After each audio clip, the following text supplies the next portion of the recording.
Breaking news చూస్తున్నా మహబూబ్ నగర్ లో వర్షం ఏకతాటిగా కురుస్తుంది. పట్టణ ప్రజలకు ఏమాత్రం ముంపు సమస్య తలెత్తకుండా చూసేందుకు మంత్రి డాక్టర్ వి శ్రీనివాస్ గౌడ్ స్వయంగా ట్యాంక్ బండ్ వద్దకు చేరుకుని పనులను పరిశీలించారు.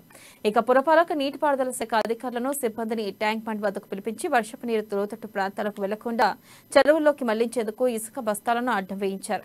స్వయంగా మంత్రి కూడా సిబ్బందితో కలిసి వర్షంలోని ఇసుక బస్తాలను వరద నీటికి అడ్డుగా వేశారు. ఇక జోరు వానలోనూ సుమారు 2 గంటలకు పైగా వర్షంలోనే మంత్రి పనులను పర్యవేక్షించారు. ఇక వర్షపు నీరు ఎట్టి పరిస్థితుల్లోనూ లోతట్టు ప్రాంతాల వైపు రాకుండా చర్యలు తీసుకోవాలని ఆదేశించారు.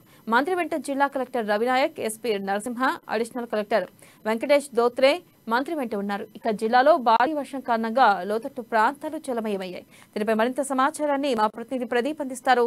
ప్రదీప్, పాలమూరు జిల్లా వ్యాప్తంగా విస్తారంగా వర్షాలు కురుస్తున్నాయి. అయితే గద్వాల, వనపర్తి, మహబూబ్ నగర్, జడ్చర్ల, నారాయణపేట జిల్లాలో భారీ వర్షం కురిసిందన్నట్టు సమాచారం ఉంది. అయితే ఈ నేపథ్యంలోనే గత రాత్రి మహబూబ్నగర్ పట్టణంలో మంత్రి శ్రీనివాస్ గౌడ్ స్వయంగా ట్యాంక్ బండ్ వద్దకు వెళ్లి పనులను పరిశీలించారు.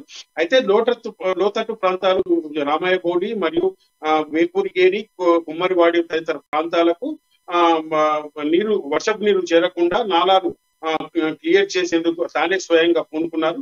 అయితే పురపాలక శాఖ, నీటిపారుదల శాఖ మరియు జిల్లా కలెక్టర్, అడిషనల్ కలెక్టర్ తో సహా పట్టణంలోని పలు కాలనీలు ఆయన స్వయంగా తిరిగి వర్షంలో దాదాపు 2 గంటలకు పైగా పనులు పర్యవేక్షించారు. తానే స్వయంగా లోతట్టు ప్రాంతాలకు నీళ్లు వెళ్లకుండా ఇసుక బస్తాలను అడ్డంగా వేశారు.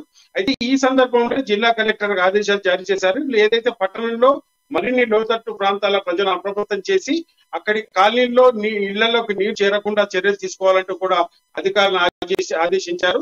అయితే పట్టణ ప్రజలకు కూడా సూచించారు, అవసరం ఉంటే తాము బయటికి రావద్దంటూ కూడా వారికి సూచించారు. ఈ నేపథ్యంలోనే ఉమ్మడి జిల్లా వ్యాప్తంగా కూడా జిల్లా కలెక్టర్లకు, ఎస్పీలకు మరియు ఉన్నతాధికారులకు ఇప్పటికే సమాచారం అందింది. ప్రభుత్వం ఏదైతే లోతట్టు ప్రాంతాలు, పాత ఇళ్లలో ఉన్న వారిని సురక్షిత ప్రాంతాలకు తరలించాలంటూ కూడా ఆదేశాలు జారీ చేశారు. ఈ నేపథ్యంలోనే పలు జిల్లాల కలెక్టర్ ఇప్పటికే చర్యలు ప్రారంభించారని చెప్పొచ్చు.